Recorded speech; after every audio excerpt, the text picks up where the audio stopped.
Hello there, everyone. TheAndrata here, and welcome to our mod spotlight on Flux Networks.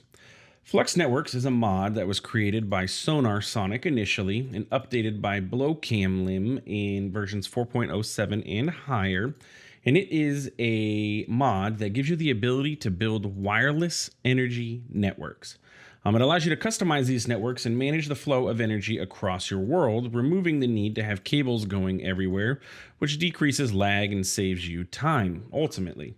And the big thing is, it's cross dimensional. So you can transfer power from one dimension to another and charge your inventory, all kinds of cool stuff. So we're going to go ahead and break down how to use this mod, how to get started and everything. There's not very many tutorials on using Flux Networks. And when I first played through with it, I had to learn all this on my own. So I figured, hey, you know what? Let's teach y'all and show you some tips and tricks with it. So let's get started. So the first thing you're going to want to do is make flux dust. Flux dust is the core crafting component for Flux Networks. Every single recipe requires you to make flux dust in some form or another. And it's actually super simple to make. If we go into our inventory, or if we go into JEI here and we look at flux dust and we press U over this, it's going to tell us creating flux. What you're going to do, you have bedrock, you have obsidian, and you have redstone. Throw the redstone onto the obsidian, throw the redstone onto the bedrock, hit the obsidian, you get flux dust. And it's the same thing down here if you do it on a flux block, so you don't have to always go down to, bedrock level to do this. So what we're going to do is take our redstone dust, and we already have obsidian here, and we're going to take our redstone dust, and we are going to we can throw the whole stack right onto the bedrock. And what you're going to do is punch the bedrock, not right click, but punch. You're going to see it's going to drop the obsidian and convert over to redstone. And every once in a while, you're going to have a chance for it to convert your obsidian over to cobblestone. It doesn't always happen, so make sure you have a tool that can break the obsidian with you, because you can, reutilize it and create more flux. But yeah, that's the simple recipe of making flux dust, at least in base Flux Networks. It is a highly configurable mod, so sometimes the recipes are changed on how to make flux dust, but this is base Flux Network. Once you create your flux dust, you're going to want to go ahead and make yourself a couple flux cores. Pretty simple recipe. Does require you to make Eyes of Ender, so you're going to need some Ender pearls before you can get started into this mod. But it's just a couple flux dust. So we have 4 flux dust in the corners. You have obsidian in the cardinal directions, north, south, east, west, and then you have an Eye of Ender in the center. So if we come over here, that's going to craft us, and each recipe is going to craft you 4 flux cores. And this is basically, the main crafting component. Outside of the flux dust, you're going to need flux cores to make all the other items. So let's get into that. Step 3, you're going to want to take those flux cores that you just made and make flux blocks. Flux cores go in your cardinal directions, north, south, east, and west. I did that backwards, north, south, east, and west. And then you're going to take flux dust and put it in your, corners and in the center, and that is going to make you flux blocks. And remember, you can utilize this flux block in place of the obsidian from earlier to make yourself some more flux dust. So just something to keep in mind. But you're going to need a bunch of these flux blocks and these flux cores in order to proceed with the mod. So go ahead and make yourself a healthy amount of each. Once you get your flux blocks made, you're going to want to go ahead and start crafting the actual items used in the mod. So you want to first off make flux plugs. Flux plugs are 4 flux cores surrounding a flux block, and that is going to make you a flux plug.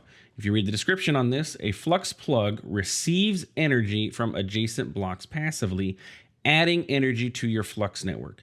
So the flux plugs, it is very hard to say that fast. Flux plugs take energy out of a block, add it to your network. So if you hook this up to a generator, it's going to add the energy from your generator to your network. The next item we're going to want to make is a flux point, which is again 4 flux cores surrounding a block of redstone. And if we look at the description for a flux point, this provides energy to adjacent blocks actively, removing energy from your flux network. So if you remember, flux plugs pull energy, providing it to our network. Flux points take that energy and provide it to other blocks, removing it from your flux network. So you can kind of see what we're going to need is flux plugs and flux points. So let's go ahead and demonstrate that right now. So for step 7, we're going to want to go ahead and set up our network, okay? So what we're going to do is we have a generator here, all right? This is from Industrial Foregoing, another star mycelial generator. I picked a random generator for us to use here. And what we're going to do is set up a flux plug on our generator, and we're going to input our power to an input network. Now, this is where when I play, I slightly differ from how other people play, and this is the way that I would recommend you play or use Flux networks. You have an input network and you have an output network, and we'll explain why in just a few moments. I do already have the networks created here, but to create a network, all you have to do is go over here to create a new network, change the name if you want to, so we could call this input 2 since we already have input 1 in existence.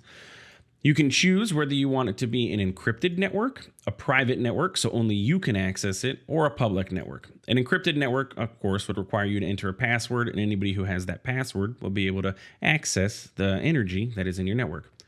You can choose a color for your plugs and create the network. We already have a network, so we're going to go ahead and select our input network here and set this plug to it. So you can see the plug's color did change to reflect the color of our network here.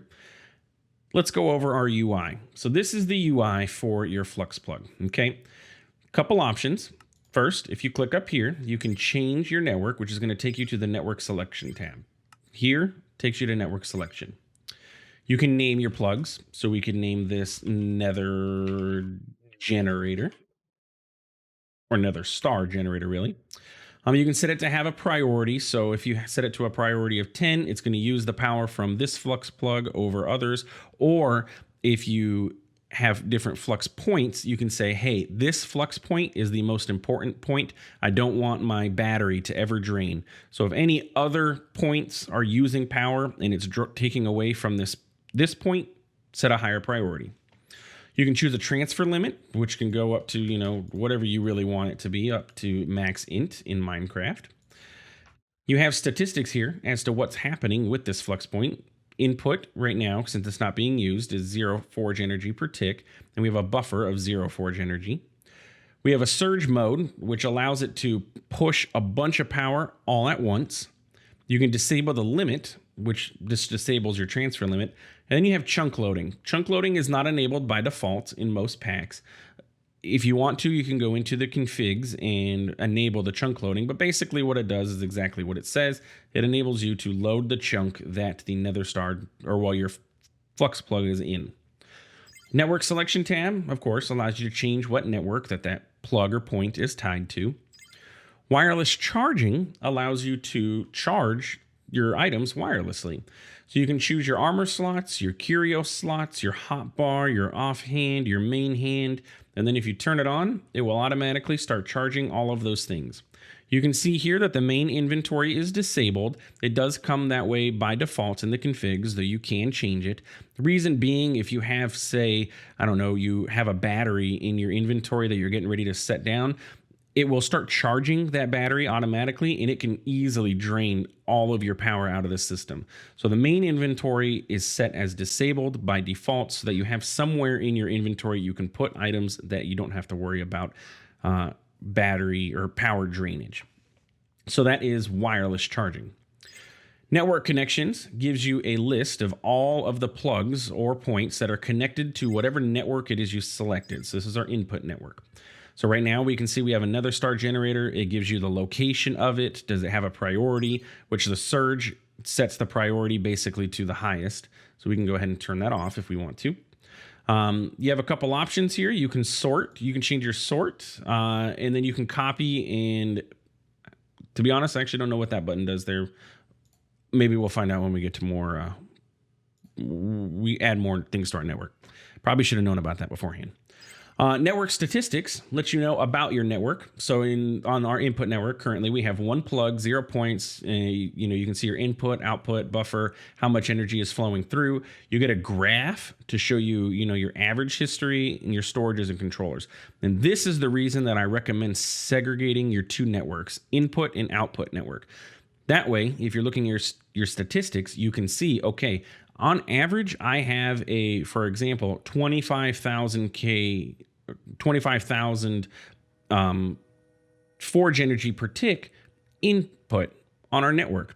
And then if you look at your output, you can see, okay, we're outputting at 60,000. Obviously, our input isn't matching our output. We need to figure something out. It just gives you statistics so you can see what on your network is draining what. And if you look at your network connections, it will tell you independently which items are draining all of the power. Absolutely fantastic. One of my favorite features of this mod. Network members is you can add members. So if you had your thing set to public, or if you had it encrypted, you can see who's got access to it here. And then settings, of course, is just your settings. And you can go ahead and change the colors of your network if you really wanted to. So that is setting up a network, input power to our input network.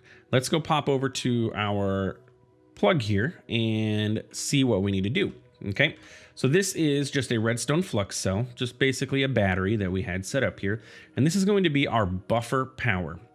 So what we're going to do is change this flux point to be on our input network. Okay, and this is going to be our input.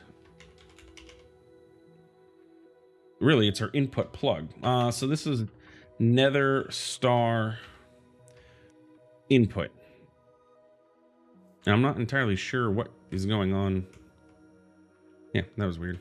I don't know what this buff is. I think the Nether Star thing may be causing this buff because it's running whatever is cycling over here, but yeah. Anyway, so what we can see now is we are outputting power from our Nether Star generator. The plug here has an input of 1,000 forge energy per tick, and we can see that here if we go to our network connections. And if we go to this plug, or this point, you can see it's got a negative 1,000 forge energy per tick. That means it's using 1,000 forge energy per tick. And what it did, charged up our redstone flux cell. So now that is fully charged up. That is our input network. So what you want to do, any other input machine, say you have a mechanism power generator, you have more generators from Industrial 4 going, each one of them you want to have pointing into a plug on your input network, either one plug with pipes or an individual plug per generator. Have all of that going into a buffer power, whether it be a redstone flux cell or a mechanism induction matrix or anything like that, and have a point set up to that to input power to your battery. And then we want to set up another plug on what we're going to call our output network. So this is going to be the master plug for our output network. Okay. So then we're going to come over here. We're going to have output power from our output network. Same concept. So basically power is flowing from here to here, buffering here, and then we're going to have power flow from this plug to this point. Set up on our output network again, and our redstone furnace is going to start running, and it's going to start smelting up our iron ore. If we look at any of these plugs, we can see in our network connections that we are inputting 200 to our network, our output network, and we are using 20 of that. So it's 1-to-1. It's basically going to input as much as we output.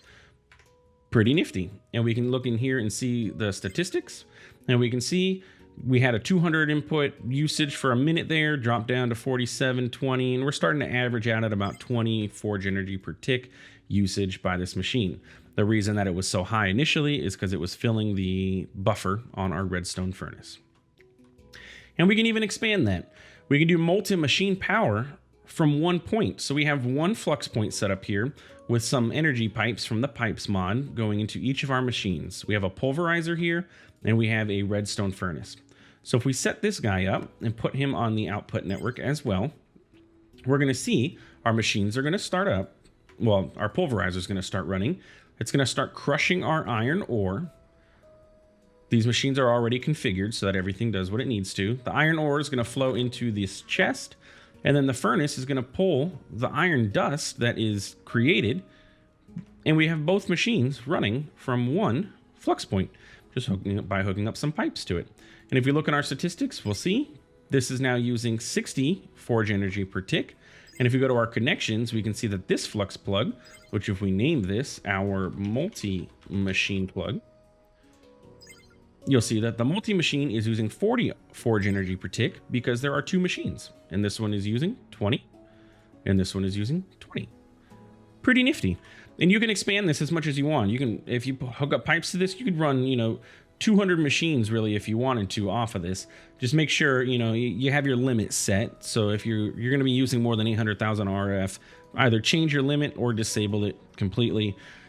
Depends on your use case as to what you need to do. If you have, say, for example, a mechanism antimatter producing antimatter, you may want to disable the limit so that you can pull as much power as you want out of the flux point, or you may want to limit it. That way you're not draining all of your power into it. Make sense? All right, let's dive into some high power and show you an example of what high power energy usage through Flux Networks looks like. Okay, so this is going to be our high power output section of the tutorial.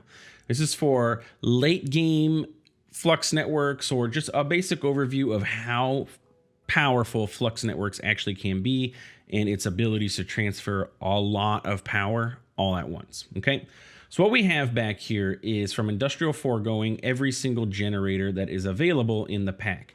Or in the mod, as well as the mycelial reactor. And if any of you ever played Extra Utilities 2, this may look familiar to you when you would want to set up a rainbow generator that would generate 25 million RF per tick.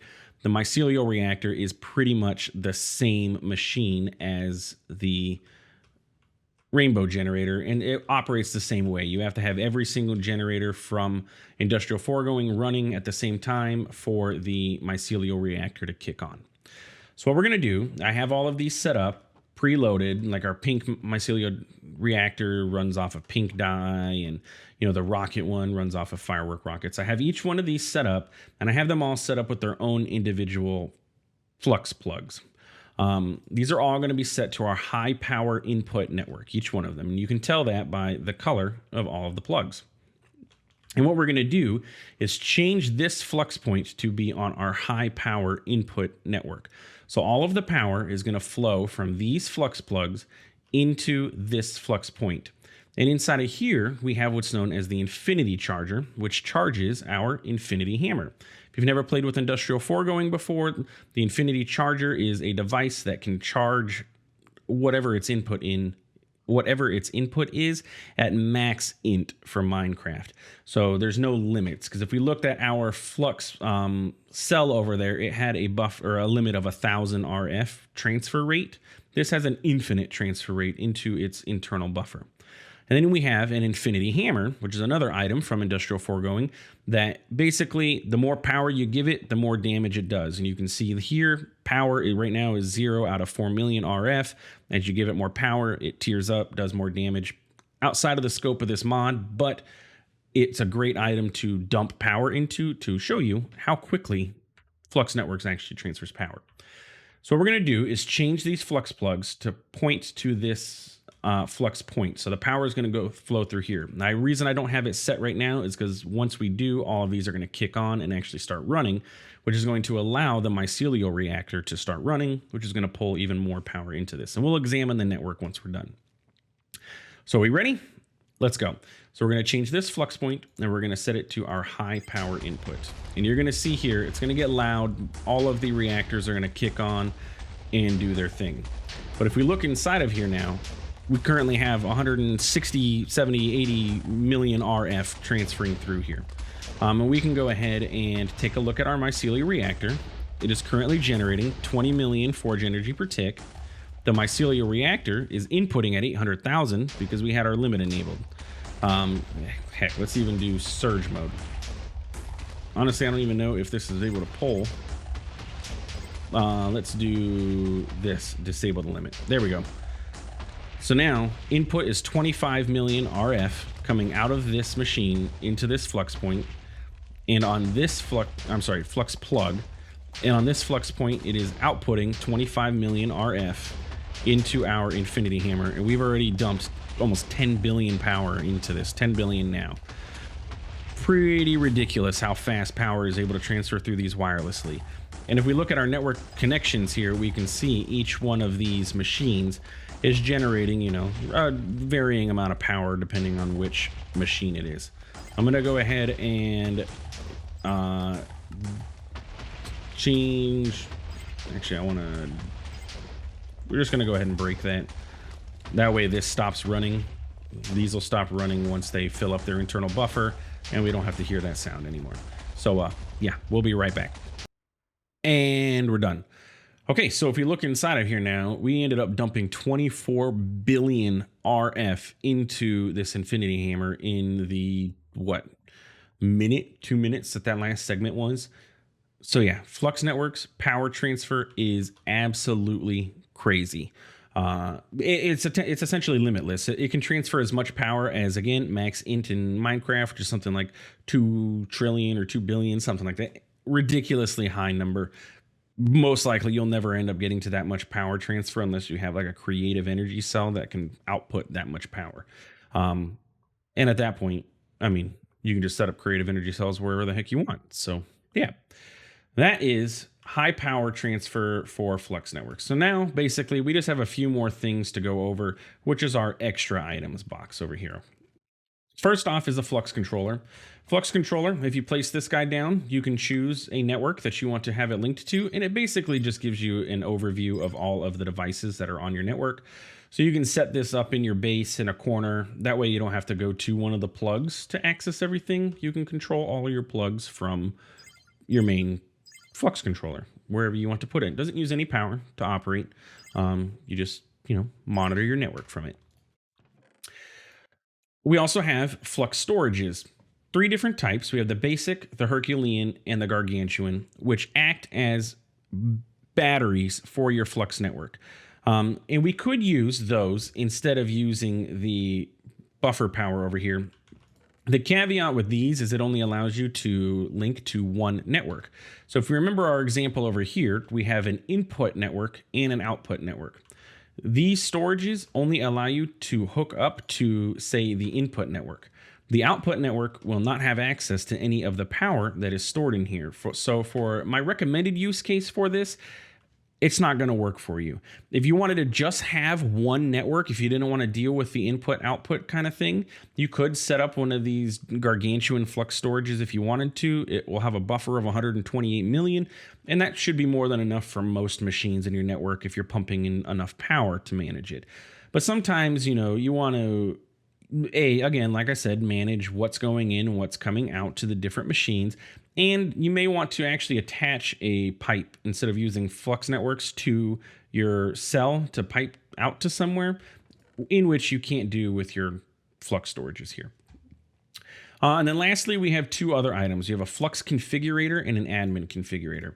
Both do the same thing, though admin allows you access to any network in your world. So if you're playing on a server, you have full rights to everything, and the Flux configurator is just for your network. So basically what this is it allows you to copy and paste. So if you shift right click, you'll see that the configurator is going to change colors. And if we go over here to, say, the mycelial reactor, and we right click on it, it pasted the configuration from here over to here, keeping the name that was on the machine initially. But if you, say, example, do surge mode, and we copy this over here, and we put it over here, this now does not have surge mode. It copies over the network that it's attached to, and that's it. But it's an easy way. For example, we set up all of these Flux plugs. If, for example, I wanted to change everything to, oops, that was a mistake. Say I wanted to change everything over to the input network. We can copy this, ignore that, and we can just go through and, change it all to that network, to our output network that's running these machines. But yeah, that's basically it. I'm actually just going to break that so that stops. And that is Flux Networks. Fairly simple mod, doesn't take too long to learn and set it up and, get through the whole thing. It's a lot of fun, and it really makes everything in your world so much easier to manage because you don't have to have cables running all over the place and, taking up space and doesn't look super nice in your base. So yeah, if you enjoyed this mod spotlight, please feel free to let me know in the comments. Thumbs up the video, subscribe if you really want to. If you look down at the bottom of the video and it doesn't say that you're subscribed, go ahead and click on that. We do Let's Plays of Minecraft on this channel of many different mod packs. So far we have Enigmatica 6 up. I'm currently working on all the mods 6 to the Sky, in which we use Flux Network in both mod packs. And yeah, it's a lot of fun. So yeah, that's about it for this. Thanks for stopping by. Thanks for watching. I hope you learned something, and I hope you have a great day. See you later.